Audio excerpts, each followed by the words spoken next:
The security camera footage showed exactly what I expected. My family's 3 cars crawling up my snow-covered driveway, their headlights barely cutting through the thickening blizzard. I sat in my study, sipping hot chocolate, watching them approach my hidden sanctuary, the Evergreen Manor. 5 years ago, they'd made it clear I wasn't worth their time. My crime? Refusing to sell my late grandmother's antique locket to fund my younger sister Emma's destination wedding. That locket was the last piece I had of the only family member who truly loved me, but they couldn't understand that. Always the difficult one, aren't you, Sarah? My mother had sneered. The final straw came during Christmas 2020. I'd arrived at their house, presents in hand, only to find they changed the time of the gathering without telling me. Through the window, I watched them laughing, sharing meals, and exchanging gifts. That night, I promised myself I'd never let them hurt me again. My grandmother had left me more than just the locket. There was a substantial inheritance I kept secret, enough to purchase and restore this magnificent 19th century manor in the countryside.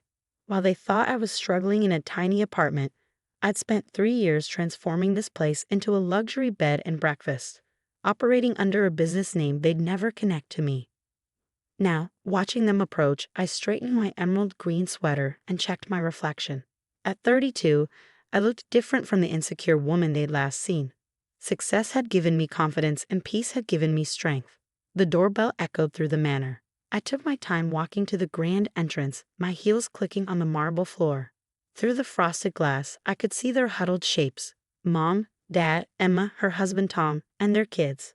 I opened the door, letting the winter wind swirl around us. Their expressions shifted from desperate relief to shocked disbelief. "Sarah?" My mother gasped, her perfectly made-up face paling.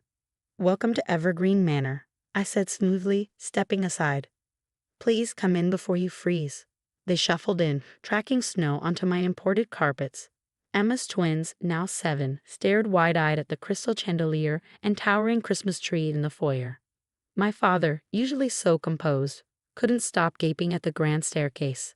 You work here?" Emma finally asked, clutching her designer handbag. I smiled, enjoying the moment. "Actually, I own it. All 15 acres, including the lake you passed on your way in." I gestured to the sitting room. "Please, make yourselves comfortable. I'll have hot chocolate brought in." "This is impossible," my mother muttered, following me. "How could you afford this?" "Grandmother believed in me," I said simply. "She left me more than just the locket you wanted me to sell." The sitting room, with its roaring fireplace and plush velvet furniture, showcased my success perfectly. Through the floor-to-ceiling windows, the snow had become a white wall. My mother sank into a chair, still processing. Dad stood by the fire, warming his hands, looking anywhere but at me. "The roads are completely blocked," Tom said, checking his phone. "The storm's supposed to last until morning." "How fortunate that you found shelter," I replied, pressing a discreet button to summon Maria, my housekeeper. "We have plenty of room." Emma's twins had discovered the Christmas tree's train set circling its base. Their delight made me smile. They, at least, were innocent in all this. "Your usual accommodation fell through?" I asked, though I already knew the answer. "I bought that property last month specifically to close it for renovations during Christmas." "The Pine Lodge closed unexpectedly," my father admitted. "We were trying to find our way back to the highway when we saw your lights." Maria appeared with a tray of hot chocolate and cookies. The twins' faces lit up at the marshmallow top drinks, making Emma finally crack a genuine smile. "Sarah," she said softly, "this place is beautiful."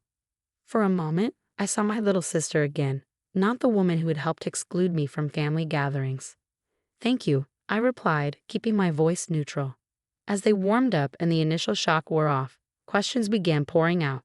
How long had I owned this place? Why didn't I tell them? Was I running it alone? I answered selectively, maintaining my composure. Let them wonder. Let them realize what they'd missed by shutting me out. "I'll have Maria prepare rooms for everyone," I announced, standing. "The East Wing has the best views of the snow." My mother finally found her voice. "Sarah, we should talk." I paused at the doorway, turning back to face my family.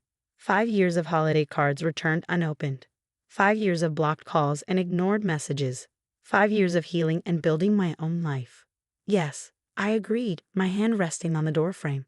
"We should. But not tonight. Tonight you're my guests, and it's Christmas Eve. Let's start there. As I left the room, I heard the twins exclaim over finding more presents under the tree. Gifts I'd wrapped just in case this moment ever came. Sometimes revenge doesn't need to be cold. Sometimes it just needs to be served with a side of hot chocolate and a chance at redemption. What they didn't know was that this was just the beginning of their Christmas surprise. The grandfather clock in the hall struck 9 as I finished my evening rounds. My family had settled into their rooms, each one strategically chosen.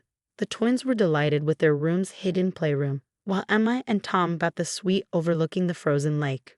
My parents were given the room next to the library, the one with all the family photos they'd never seen.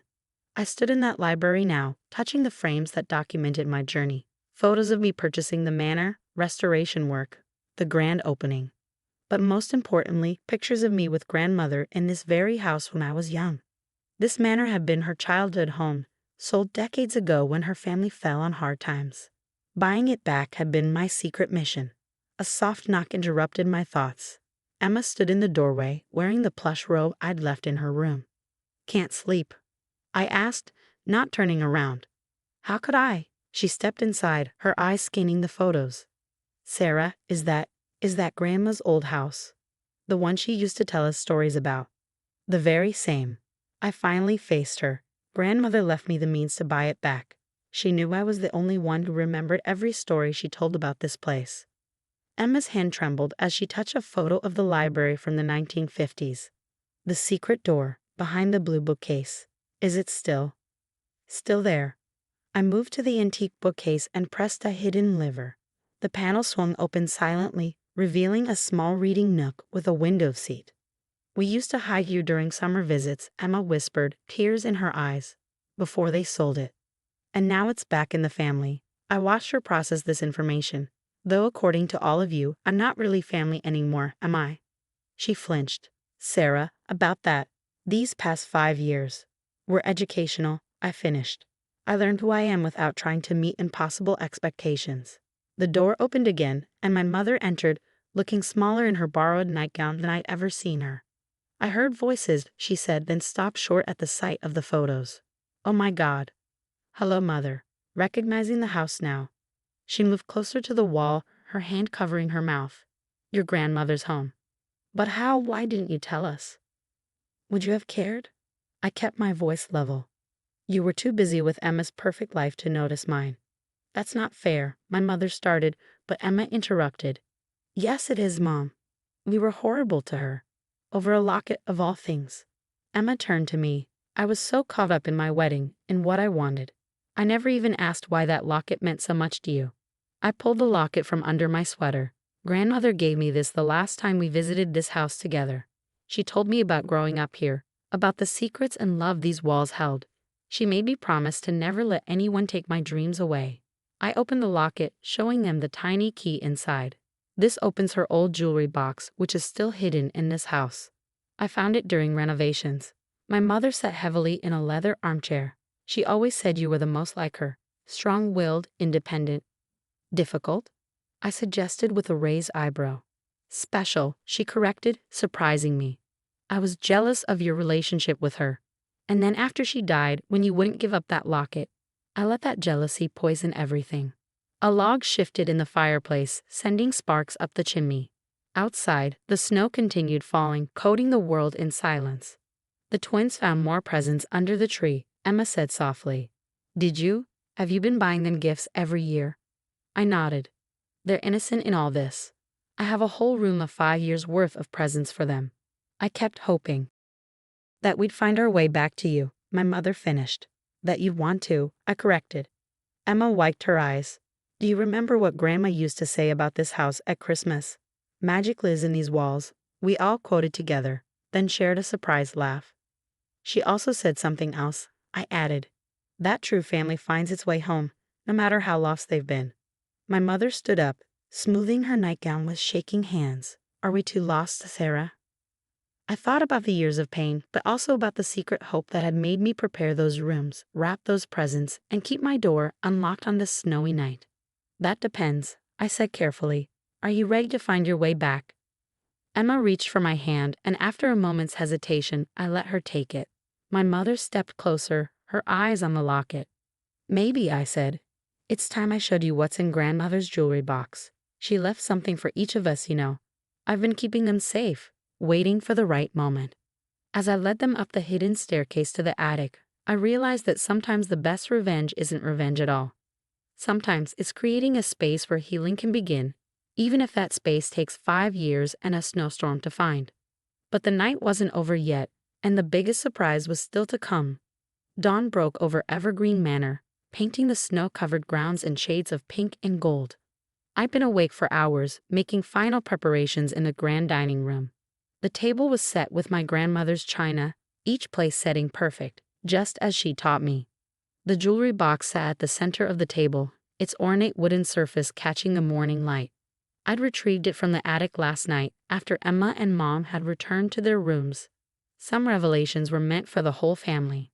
The twins were first to appear, still in their pajamas, eyes wide at the sight of the breakfast spread. Behind them, Emma and Tom entered, followed by my parents. They all hesitated at the doorway, as if unsure of their welcome. "Merry Christmas," I said, gesturing to the table. "Please sit." As they settled into their seats, I picked up the jewelry box. "Before we eat, I think it's time for grandmother's final gifts." My father spoke for the first time since arriving. "Sarah, we don't deserve." "This isn't about deserving," I interrupted gently. "This is about fulfilling her wishes." I inserted the tiny key from my locket, and the box opened with a soft click. Inside, nestled in faded velvet, lay 5 envelopes and several small boxes. I distributed them, saving mine for last. The twins received matching silver bracelets with their birthstones, though they'd been born years after grandmother's passing.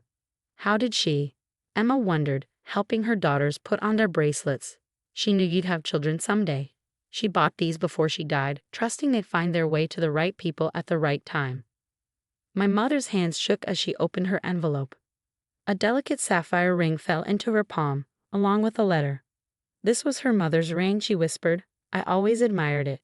Dad received her father's pocket watch and a letter that made him turn away, wiping his eyes. Emma found a pearl necklace she'd played with as a child, accompanied by words that made her cry. Finally, I opened my envelope. Inside was a deed and a letter I'd read countless times over the years, but this time I read it aloud. "My dearest Sarah, if you're reading this with our family present, then you've done exactly what I knew you would. You've brought them home. Not just to this house, but to each other. The deed enclosed is to Evergreen Manor. I couldn't bear to see it sold to strangers all those years ago, so I bought it back secretly, waiting for the right moment, the right person, to restore it to its former glory. That person is you, my darling girl. But a home is nothing without family to fill it. Even when they hurt us, even when they lose their way, family is worth fighting for. Your strength isn't just in standing alone. It's in knowing when to open the door and let love back in. The manor is yours, but my final wish is that you'll make it a home for all of you again. All my love, Grandmother." Silence fell over the table, broken only by the twins' quiet munching of toast. My mother reached across the table, taking my hand. "We were so wrong," she said softly. "All these years, we thought you were being stubborn about the locket, but you were protecting something far more precious. You were protecting her legacy," my father added, "while we were too blind to see it." Emma stood up, walking to the window. "Remember how we used to spend every Christmas here as kids? The snowball fights, the sledding down that hill. The hot chocolate competitions," I added, smiling at the memory. "Grandmother always let us win." "Sarah," my mother said, squeezing my hand. Would it be possible to make new memories here?" I looked around the table at my family, broken, healing, hoping. "That's why I bought all those presents," I admitted. "Every year, I kept thinking, maybe this Christmas." "Can we open them now?" the twins chorused, making everyone laugh. "Soon," I promised. "But first, I have one more surprise." I pulled out a stack of papers from a drawer. "I've been working on getting the manor registered as a historic landmark, but with a special provision. It will always be a family home first, open to all of us." My father stood, pulling me into an unexpected hug. "You're remarkable, you know that? Just like her." As we moved to the living room for presents, the snow began falling again, soft and gentle. The twins raced to the window, pressing their faces against the glass. "Look," they shouted. Perfect sledding weather. Emma linked her arm through mine. Think you could teach them the secret route down the hill? The one Grandma showed us. Only if their parents join us, I replied, watching my mother already planning how to arrange hot chocolate for our return. Standing there, watching my family unwrap 5 years' worth of carefully chosen gifts, I realized Grandmother had been right. Sometimes the best revenge isn't revenge at all. It's having the strength to keep a door open, even when it hurts. It's believing in the magic of second chances and the power of coming home. As the twins pulled everyone toward the door for sledding, their excitement infectious, I touched my locket and whispered, "Thank you, Grandmother." They finally found their way back. And in the joyful chaos that followed, Evergreen Manor once again became what it was always meant to be, a home where family could heal, grow, and love again.